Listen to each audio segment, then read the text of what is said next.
We're learning today the Gemara in Kidushin, Daf Nun Zayin Amud Aleph, 10 lines down from the top of the Amud, where it says Be'egla Arufa. We're going to dedicate the learning today to the Yidden in Eretz HaKadosh and all over the world. The schus of this learning and all the learning of all the Yidden should stand for all the Yidden and all over the world to be safe and secure, and we should be zeichet to the Gula Mitzvah Shlema. B'chlal, we're a day after Simchas Torah, a day when a lot of Yidden take upon themselves new dedications to learn Torah. If you have a friend, you know someone, you can share with him this shir or another shir to be mechazik Yidden in learning Torah for the schus of the Yidden in Eretz HaKadosh. Okay, let's begin. Be'egla Arufa. This is going back to the Mishnah over here on Daf Nun Vav Amud Beis, where it said that if you mekadesh a isha with a egla Arufa, so it's asa b'hana, and therefore she's not mukadeshes. Sagt the Gemara, Minalon, what's the source that the Egla Arufa is Asa B'Hana? Omri debei Rabbi Yanai, Kapar Ksivba Kakachim. Because in the Pasik, by Egla Arufa, it says Kaper La'amcha Yisrael. It uses the expression of Kapara, similar to Kachim, which are also Asa B'Hana. The next thing it said in the Mishnah was Tzipairei Mitzaira. The birds that are used for Mitzaira, the Mitzaira, of course, is sent out of the Machna. And these birds are brought outside over there, outside the city. That's where the mitzvah of these two birds are done. There's one bird actually which is shechted. There's another bird which you dip into the blood of the shechted bird and it's kept alive. And then afterwards, there's the bird that was kept alive is sent away. These two birds, so what it says over here is that the tzipaire mitzaire are asr b'hana, and you can't be mekadesh isha with it. So the Gemara here is going to bring the source for this. Minalon, the Tana debei Rabbi Shmuel. So by Rabbi Shmuel, it was taught as follows: Nemar machshir u'mechaper mibifnim. It says the cases of karbonis, the scenarios of karbonis that are brought bifnim inside the Azaret, by the Beis Hamikdash. Now, there's two kinds of karbonis. There's a machshir and a mechaper. Now, mechaper is actually most karbonis. Most karbonis that are brought in the Beis Hamikdash are there to be mechaper for one thing or another. Then that's the karbonis. Rashi says kol karbonis or mechaper. But then there's also machshir. Machshir is a carbon that's not there for a kapara at all, but it's just there to be machshir the person to be able to eat kachim again. The example for this actually is also regarding a mitzaira, as Rashi says, an asha mitzaira. So those are the two kinds of karbonis that you have bifnim that are brought inside by the Beis Hamikdash. Now, v'nemar machshir u'mechaper mibachutz, and you also have these two similar categories outside, things that are done outside the Beis Hamikdash. There's a machshir and a mechaper. Now, what are we talking about over here when it says machshir and mechaper bachutz? So the mechaper bachutz is egla arufa, as we just mentioned. The egla arufa, which is brought in the place where a person was killed, the pasuk there says kaper la'amcha Yisrael, so it's a kapara. And the machshir we're talking about here are these two tziparim. These two tziparim are machshir, the mitzaire, which is outside, to be able to come back into the machna. So therefore now we say as follows: Ma machshir or mechaper ame bifnim. Just like when it comes to the two kinds of karbonis inside, by the Beis Hamikdash. Also by machshir kemechaper, so both of them have the same halacha that compared to one another. There's no difference between the asham mitzaira or other ashamis that have the same halacha. Av machshir mechaper ame bachutz, so too the machshir and the mechaper that is said in the Torah outside, and again the machshir is this bird, these birds here, and the mechaper is the egla arufa. Also by machshir kemechaper, we compare the machshir to the mechaper. So just like regarding egla arufa, we learned from the pasuk kapel amcha Yisrael that says the lashon of kaparis, or has the halacha of kachim. So too regarding the two birds which are here to be machshir, the mitzaira to come into the machna again, has the same halacha as the mechaper, that it will be aser b'hana. Itmer. Now regarding these birds that are aser b'hana, we learned the following machlekes. Tzipaire mitzaire mei misayasuren. These birds of the mitzaire, from what point and on are they going to be aser? Rabbi Yochanan says mishas shchita, from the time when it was shechted. Now what this means is that according to Rabbi Yochanan, that only the bird that's shechted becomes aser. The other bird, which is kept alive, and then after you're done dipping in the blood and doing what has to be done, you send it away. It's called the Mishulachas, the one that's sent away. According to Rabbi Yochanan, that one never becomes aser.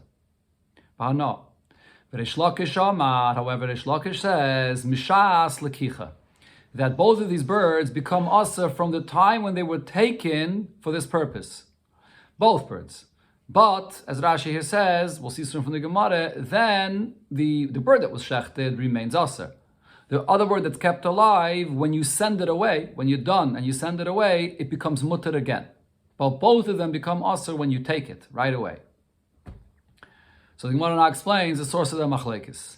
Rabbi Yochanan says that the issa begins from the time of the shchita, shchitu the asrala, because it's only the shchita that makes it aser. And the point that he's saying is, it doesn't have the status of being birds for the mitzayra until you shecht it. Until that point, so these birds are taken to be used for it, but it wasn't yet used to be the tzipayre mitzayra, so there's no reason to aser it. So the shchita is what gives it its status of being a tzipper for the mitzayra, and that's when it's aser.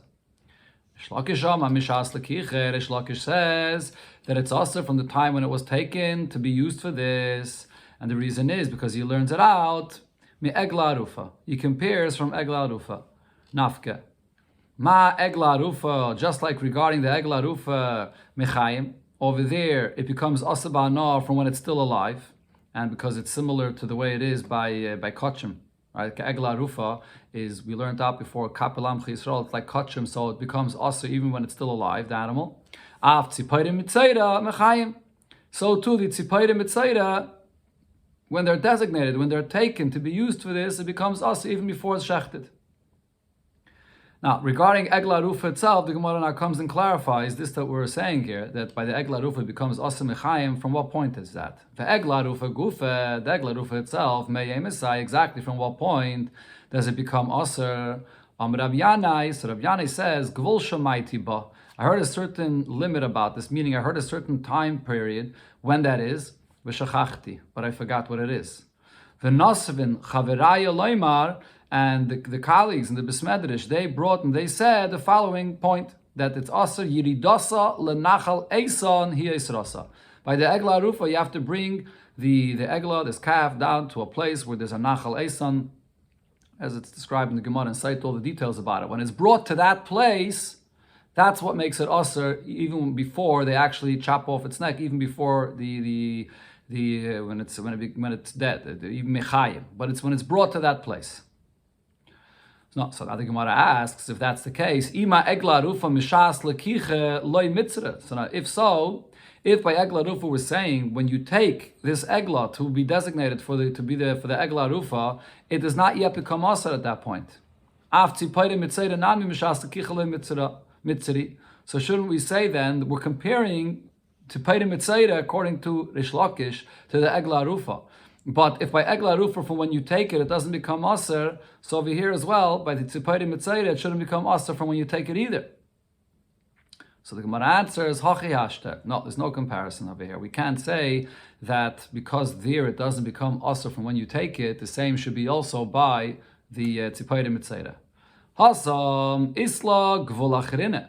Over there by the egla rufa, there is another time where you could say that, now it gets the status of egla rufa. Just the taking it itself doesn't do it. It's when you bring it to that spot where the mitzvah is going to be fulfilled with it. So because you have that time that designates it, so therefore that's the gvul, that's the moment when it becomes aser ba'ana. Hacha miyisla gvul achrine. However, over here, when it comes to the tzipayrim mitzayra, there is no other time to say that it becomes aser then. So since we do learn out from egla rufa that it becomes aser even from when it's alive, so it must be that just the kich itself, the taking itself, that causes that it should become aser. Okay, here the Gemara is going to ask a few different questions on Rish Lakish. Eis Rabbi Yochanan Rish Lakish. Rabbi Yochanan asked Rish Lakish from the following brayse. The pasuk says, "Kol tzipor tahira teichlu." Every bird which is tar you can eat. So this is in the parasha where it talks about those birds that are tar that you can eat. So it says here, kol.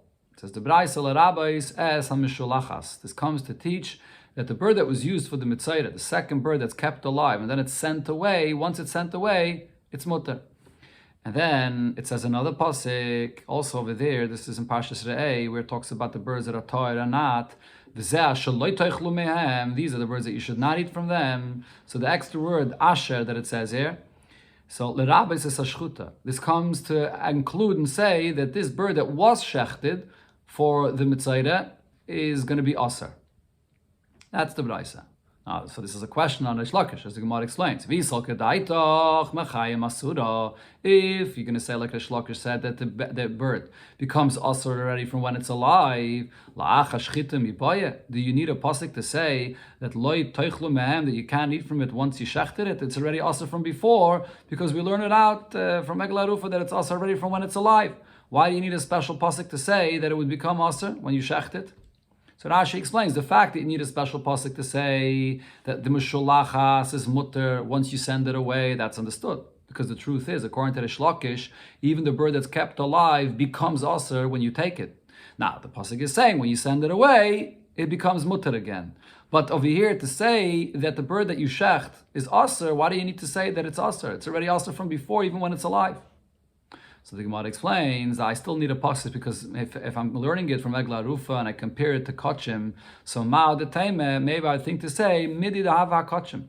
I should compare it to Karbanis.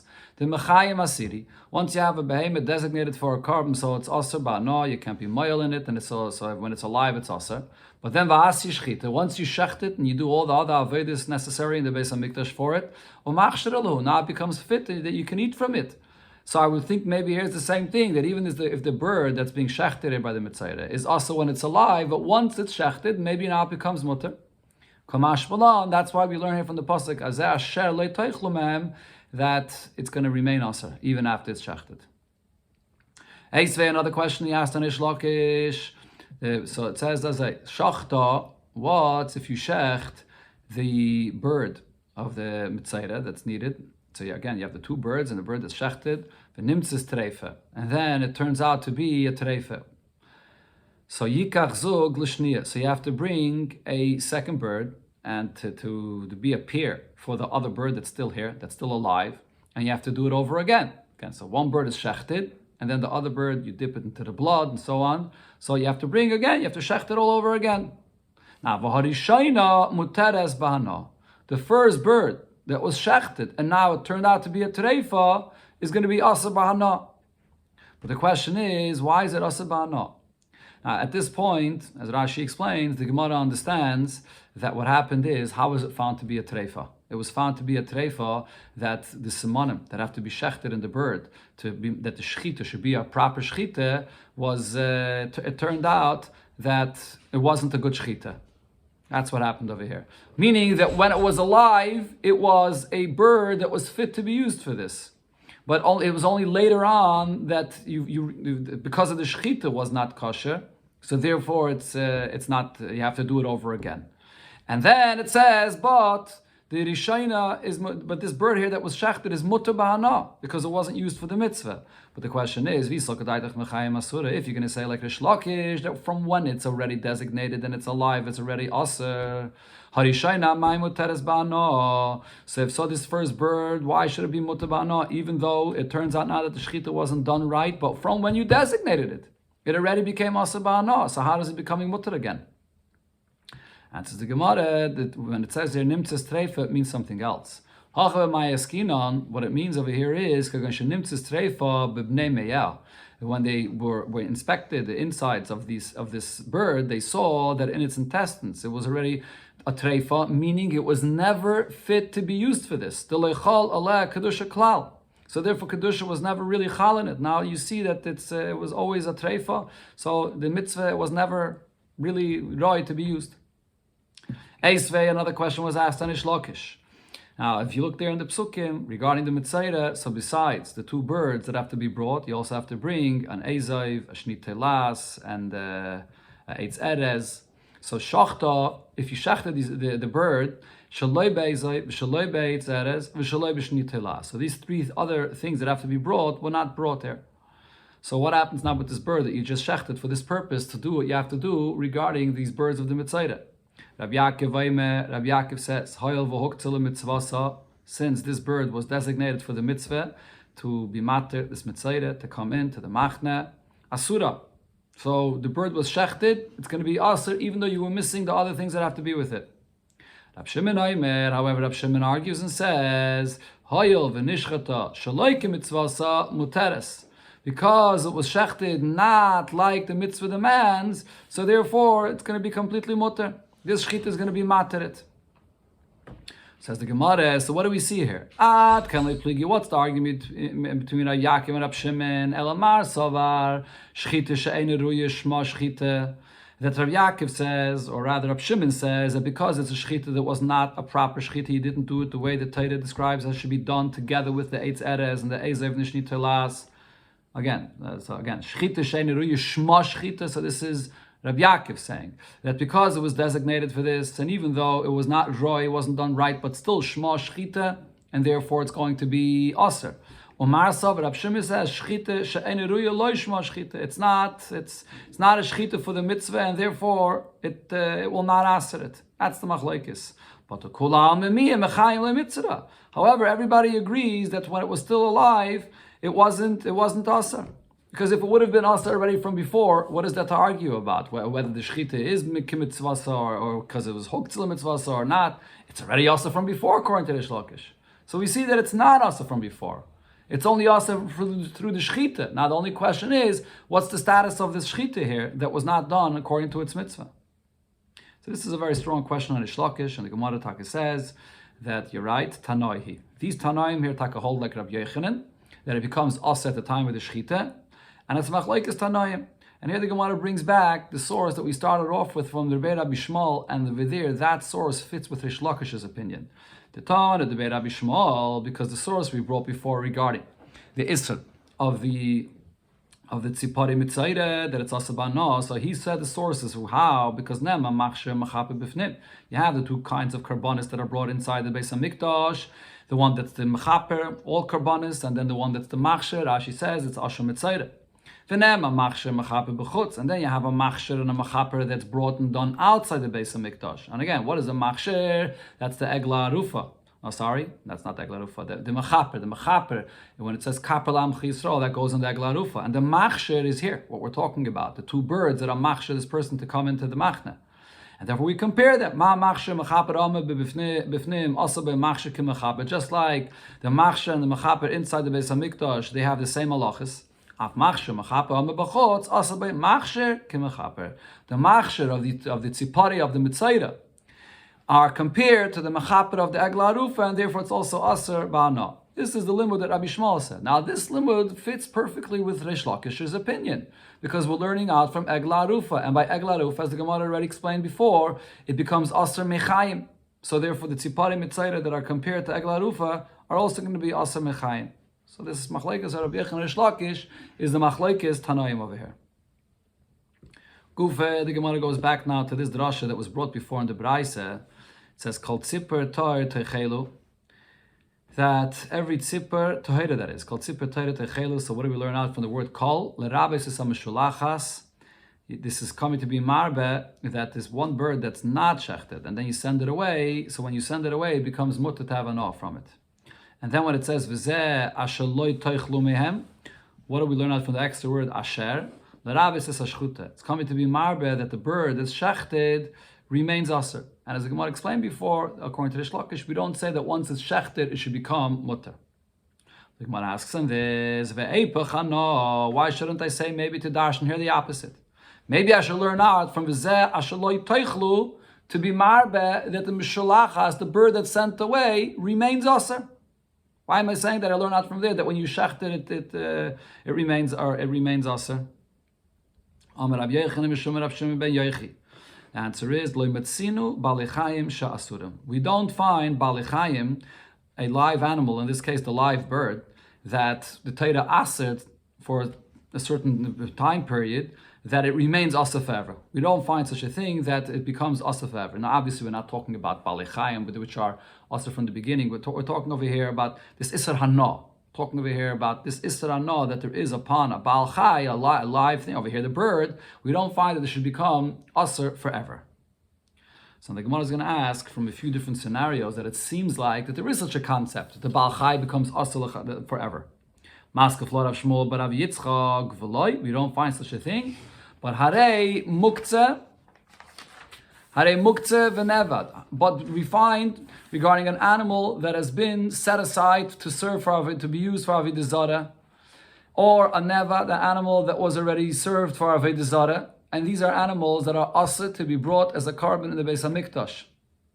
The Balechayim Ninu, so we're talking here about live animals, va'asiri, and they remain asur forever. So we see that there's an isur upon these Balechayim that remains forever. Answers the Gemara, there's no question from there on the cloud that Rab Shimon Yechi said, because ki asiri legavoya. Over there it's an isser to bring them as a carbon. But lehedyet mishra shari. But for a hedyet, for anyone else, it's still mutter to have hana from. So therefore, we don't have any place where we see that the Torah asks something bahana for a hedyet as well, and it remains also forever. Maskef Lord Rav Yirmiyah, but Rav Yirmiyah asks, but we still do find Harei Roiva v'Nirva. There is a case of a Roiva and a Nirva, and these are animals where a human being cohabited with these animals, whether a woman with an animal or a man with the animal. So over there, the halacha is that the woman is chayiv skila and v'sabehem taroigu, and the animal is also has to be killed. And once the Gemara din was that it has to be killed, it's also to have any anah from it, and even if it will be shechted, right? And this has to be with edim, just like the misa of the bailim, the misa of the shred as well, as Rashi brings over here. But the point is, we see over here, this is a halacha that it becomes the balechayim ninu. These are live animals, va'asiri, and once it becomes asa ba'anah, it becomes asa anah forever. So maybe we should say the same thing over here regarding these birds, or this one bird actually, that's used by the Mitzayra, and then it's sent away. Maybe that bird, even though it's kept alive, it is also forever. So the Gemara says, what we have to say, Rab Shimon Yechi said, we don't find by the majority of Balechayim, if there's an Issa no that takes effect, that it should remain Asr forever. There is this one exception here of the Roiva and the Nirva, but when it comes into the case of the Mishalachas, what should we compare to? So because Roiv Balechayim that are Asr are not Asr forever, so we compare to the Roiv. We don't compare to this case of the Roiv and the Nirva, which is an exception. This is one source for the fact that the Mishalachas becomes mutter once it's sent away. But the Bei Rabbi Shmuel by Rabbi Shmuel they learned it's learned from a pasuk as follows. The pasuk says, "V'shilach es hatzipor achaya," as the Bach adds here. It says in the pasuk, you send away this live bird al pnei asada, onto the field. Kisada, and this is like the field. Pnei asada means like the field. Ma asada muteres. Just like a field is a place which is mutter to be in, mutter to have a no from. Afhainami muteres, saying that you send it away to the field is saying that this bird is going to a place where it becomes mutter. So the Gemara asks on this source, Hai sada lahachi yudasa. That's what we learn out from the fact that it says that you send it to the field. But we learn from there what the Braisa explains, what has to be done there, exactly the location of where the what's done here with these two birds is done. Sada, when it says there in the Torah, you send it to the field. What it means is, shalayamid b'Yafai, you shouldn't stand in Yafai, which is a city which has a wall that's right near the water, and then and when you finish doing what you have to do with these birds, so you throw or you send away the bird into the water. Or Begeves, another city which is midbar. It's a city that has a wall right by the midbar, by the desert, and you should just throw away the bird to the midbar. And also we learn from here that you shouldn't stand outside the city and throw the bird back into the city. Ella kol sha'imid be'ir. The way it has to be done is you have to stand inside the city and then you send it outside the city, because it says there in the pasuk that that means that he has to be standing inside the city, and then when he's done he sends away the bird outside the city into a field. That's what we learn from what it says over here, Sada. So how can we say that by Rabbi Shmuel they taught that from Sada you learn out that it's mutter bahana like the Sada? So the Gemara answers, V'idach, and I'll answer you and I'll tell you as I Imkein nichtev kra Sada. It could say here that you send the bird to the Sada without the hay. My hasada with a hay, shamami not tarti. So you learn out 2 points from here. You learn out also this idea that it becomes mutter bahana when it's sent away. Rava argues and says that there's another reason, another source to say that the bird, once it's sent away, becomes mutter ba'ana. And the reason he says this is misvara. Logically, we have to say so. The Torah would never say you send away this bird, and it would cause a stumbling block that now this bird flies away, and it's not identified as what it is, what this bird is. And therefore, you're going to cause someone to maybe use this bird, which is asa ba'ana. The Torah would never say to send it away, and it should be asa ba'ana, and this would cause such a stumbling block. So it must be that it's mutter ba'ana once you sent it away. So the pasuk that was brought before, according to Rav, is just an asmachta, but the source of it is just misvara. It's logical. The next thing it said in the Mishnah was regarding things that you mekadesh isha with, which is asa ba'ana v'sar nazir.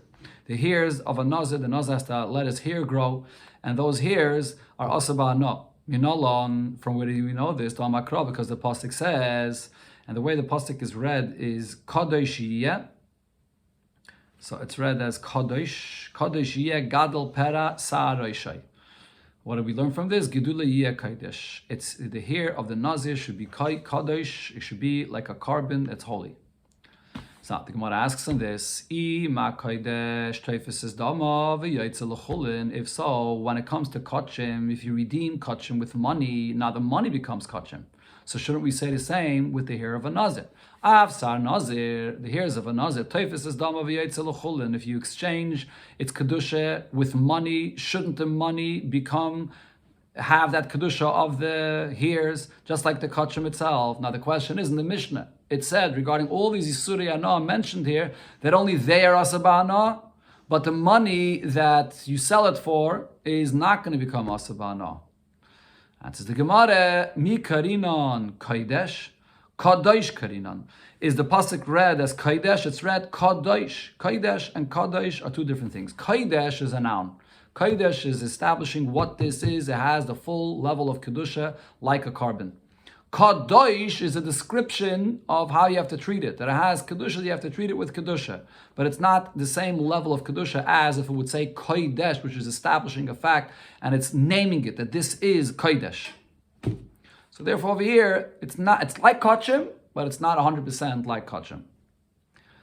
The next thing it said in the Mishnah was with petach hamayr. You can't be mekadesh isha with a petach hamayr. It's also asa ba'ana. Says the Gemara name must listen to like Rab Shimon. Shall we say our Mishnah is not like Rab Shimon's opinion? The Tanya petach hamayr asa ba'ana. Divrei Rabbi Yehuda. Rabbi Yehuda says the petach hamayr is asa ba'ana. Now again, the petach hamayr, this is the firstborn of the hamayr, where the Torah says that you have to exchange it with a lamb, and if not, you have to be oidif. You have to cut off the neck of the hamayr. So Rabbi Yehuda says that it's asa ba'ana. Rab Shimon mate. Rab Shimon says that it's mutter. Amar Rav Nachman, Amar Rabbi Bar Avua. So Rav Nachman, the name of Rabbi Bar explains, Rab Shimon that was mater is not talking about what our Mishnah was talking about. Because la'achar arifah, the Mishnah is talking about this petach hamayr after the neck it was cut off, and then it becomes asa ba'ana v'divrei akal. And that's something that everybody agrees to. Even Rab Shimon would agree that you learn out from here, from Egla Rufa. It says here that the Arifa, and by Egla Rufa, same thing, you cut off its neck. So just like there, as we learned already before, it's asa ba'ana, the petach hamayr as well as asa ba'ana.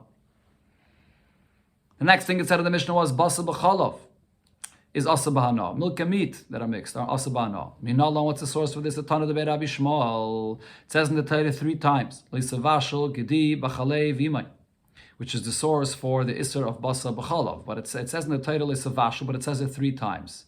So Gimel Pamim, why is the title saying it 3 times? Echad Isser Achila. One time it's coming to say that it's Asa to eat. Ve'echad Isser Hana. The second time it's coming to say that it's Asa to have any benefit of it. Ve'echad Isser Bishul. And the third is, even if you're not going to eat or derive any benefit, it's Asa to cook. Just to cook it together. So here we see the Isser Hana. Says the Gemara Masnisin, the loy kihai tana. What it says in our Mishnah that basa b'chalav is asa ba'ana does not follow the opinion of the Tana here. The Tanya Rab Shimon ben Yehuda Aimer basa b'chalav asa b'achile u'mutter ba'ana.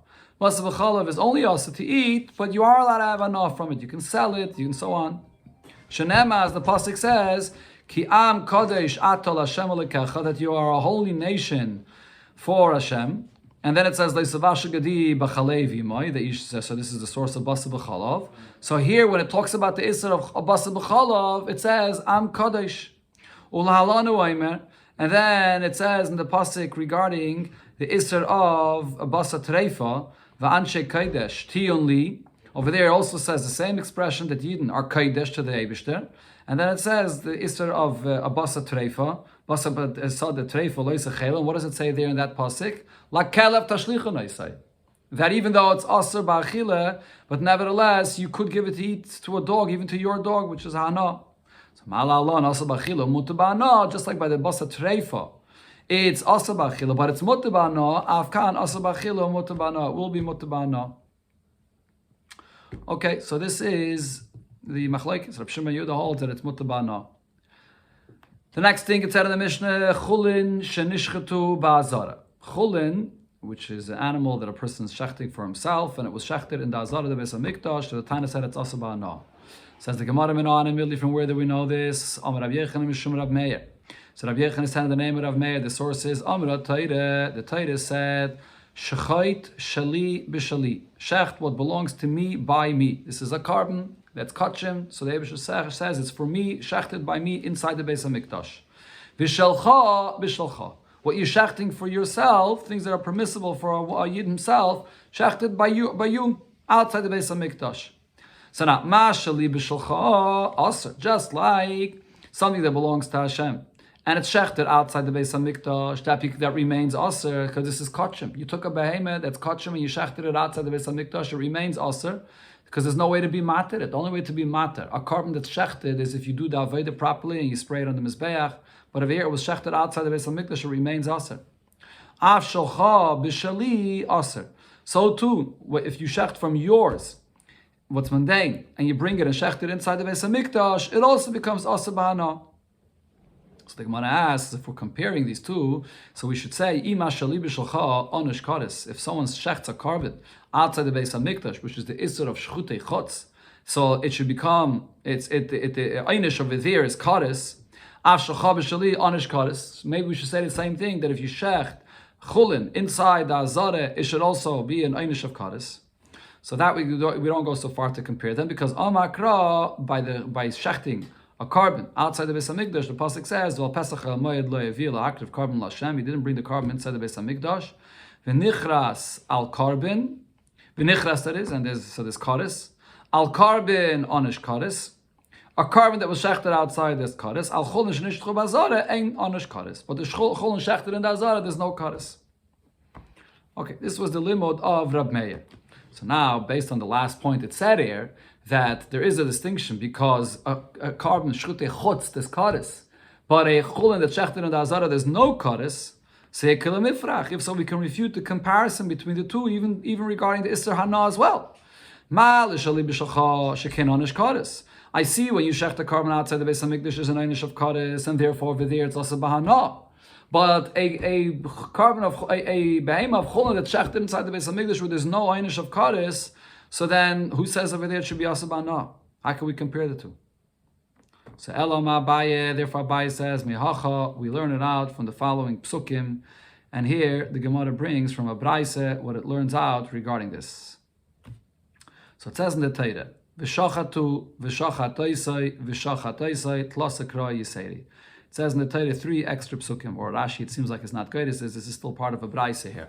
So these are 3 psukim actually, right in the beginning of Chumash Vayikra, where it says the parsha of carbon shlomim.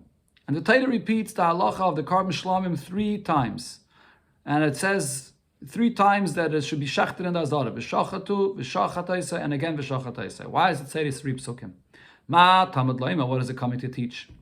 So the explanation is as follows. Lafi shenemar, the pasuk says regarding animals that a person shechts for himself. You'll be far from the place of the Beis HaMikdash, v'zavachta, and you shecht over there. If you're shechting chulin, which is, as Gemara called it before, shalcha, so you shecht it far outside the Beis HaMikdash. You can't shecht it inside the azara.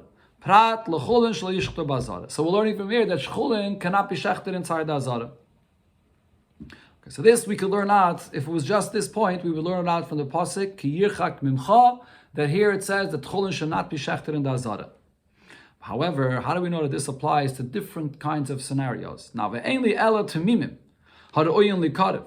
I would say that this is only regarding an animal without a blemish that could be brought as a carbon. So over here, I would say that the Torah is saying that this is something which in the as Rashi over here brings in the midbar over there. This is they could not eat any basar that was raw to be brought as a carbon. They cannot eat it if it wasn't shechted inside. It wasn't shechted by the Mishkan.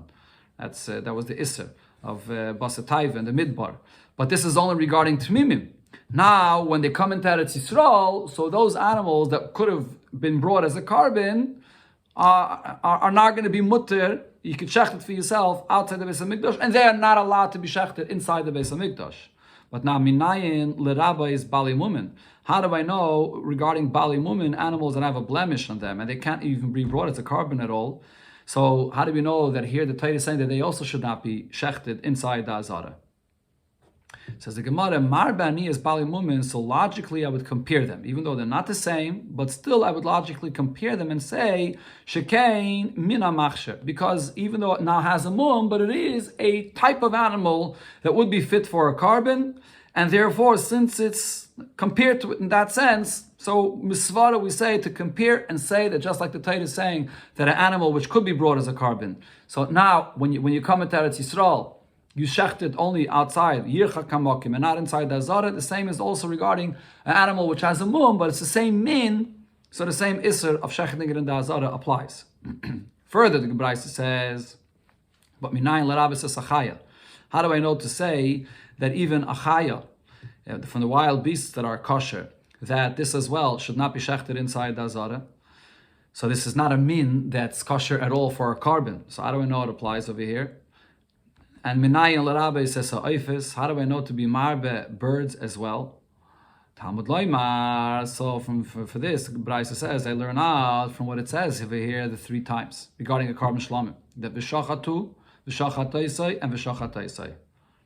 So from this we learn out that these carbon shlamim have to be shechted in the Beis HaMikdash, but anything else is not allowed to be shechted in the Beis HaMikdash, and therefore we can learn from here even the chaya, which is not similar to a carbon, and oifis as well.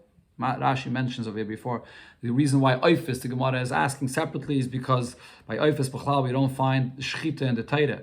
So therefore, for oifis, I wouldn't know otherwise that it's asa to shecht and dazara. But now I have these 3 psukim that it says by shlomim, and from this I learn how to apply it in all of these cases to say one pasuk is coming to say for chaya, and one also for oifis to say that it's going to be that you're not allowed to shecht it in the Azara. And as we'll see in the Gemara, another one is coming to say also for the Isser Achila. Okay, once you did shecht it, that it's going to be Asr Ba'achila. Okay, now Rashi explains, even though the Braisa before said that you don't need a pasuk to be marbe everything, why do we need the 3 times? So the Gemara over here is saying that b'doichek, I wouldn't need these psukim over here regarding a behemah, that's the same mum, that's a bal mum. B'doichek, I would be able to be marbit and just misvara to compare it. It's a mina machsher and so on. Okay. I think I missed a line before in the Gemara over here. I'm going to go back a second to a line in the Gemara. Menayin l'rabis esachaya. Right, so when it says l'rabis esachaya, the Gemara answers that and said, Mar bani esachaya, she b'shchita kebehema. Regarding chaya, the Gemara says also misvara, I could compare it to behema because it has shchita like a behema. So maybe, therefore, I would say that the Torah is saying the din of shchita for chulin outside the Azara. And then afterwards, the Gemara says, Menayin l'rabis es ha'oifis. By oifis, there's no shchita mefurish in the pasuk in Torah. So over here, I have no source to say that it should be asa to shechter in the Azara. And then the Gemara brings Talmud loyme v'shachatu v'shachatoisai v'shachatoisai to say that even the birds and even the chaya and in the behema, it's all asa to be shechter in the Azara. And on that, Rashi, as I mentioned, says that even though misvari you would have wanted to learn it out, but it's all a deichik because soft are not the same. And therefore, the Gemara now is saying that I have the 3 psukim, v'shachatu, v'shachataisai, and so on, to teach me that it's all asa to be shechter in the Azara. Okay, now further the Braisa goes on.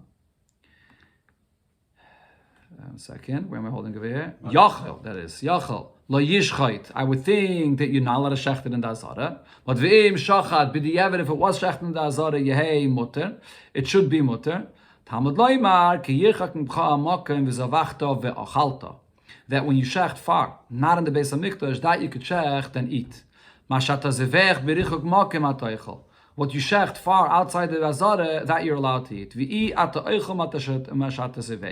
But you cannot eat what you shechted inside the azara, b'makim karev, close inside the azara.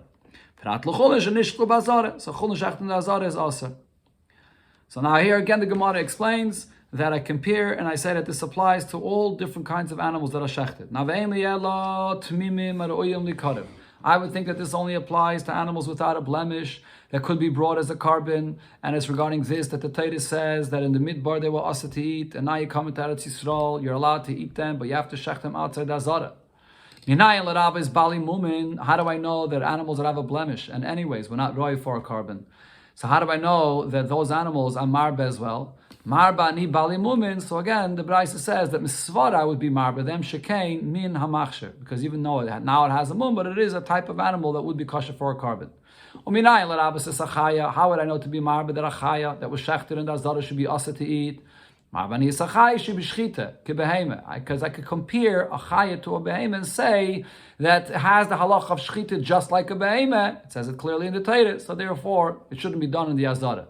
But how do I know that I include even birds as well? That if we're shechted in the azara, it's also to eat. And here, regarding birds, it does not say in the Torah the mitzvah of shechita beferish. Talmud loyma. So again, the Braisa says, I learned it out from what it says, v'shachatu, v'shachataisai, v'shachataisai. That if you hear the Torah is saying regarding the shlomim that's shechted in the azara, that it could be eaten. But everything else cannot be. And because I find the issa of shechita, so I compare it also regarding the issa achila. That just like a behemoth, which is roy for a carbon, chulin has to be shechted outside, and if it's shechted inside, it's asaba achila. The same is also regarding all the other kinds of animals mentioned there, or the beasts, or the birds. Yachal, then I would think lo yishchait, that it should not be shechted in the azara, but ve'im shachat, if it was shechted in the azara, so it's, as we just learned that, it's asaba achila. But yesh lechenu lefnei klovim. But you could still have a gnaw from it, and you could go and throw it to eat for the dogs, for your own dog, to have a gnaw from it. Talmud loymar. For this, we have another pasuk that learns us, and this is the conclusion of the whole concept here. This is the pasuk that's the source. That chulin, that's shechted in the azara, is aser bahana, and you can't be mekadosh isha with it, because it says, la kelev tashlichon oisai. And so, now, this is actually a pasuk. What's learned from this pasuk is, basa basada treifale techelun, so the Gemara says in Chulin, what you learn from this pasuk is when an animal is shechted and there's a fetus inside the animal, if it's stuck out, if a part of that animal was outside the mother when it was shechted, so because it went out from the gvul, from the boundary of the womb of the mother when it was shechted, so then it becomes aser. But only aser ba'achila. But there it says, you could still use it to give to eat to your dog. But that's only oisei. Over there, when it went out of the boundary of its mother's body, when it was shechted, so that is going to be mutar ba'ana. Oisei ata mashlich lekela. V'i ata mashlich chulin shenishtu b'azara. But when it comes to chulin that was shechted in the azara, and there it's sort of the opposite. In the case of the pasuk, it's speaking about something that's supposed to be inside when it's shechted, in order to become mutar through the shechita, and it stuck a hand out, and therefore the shechita won't be materet. Here, though, we're speaking about something that was the opposite, something that's supposed to be outside of the azara, and it was brought inside, that over here, when it comes inside a boundary that it's not supposed to be in, it becomes also not only ba'achila, but it comes also also b'hana.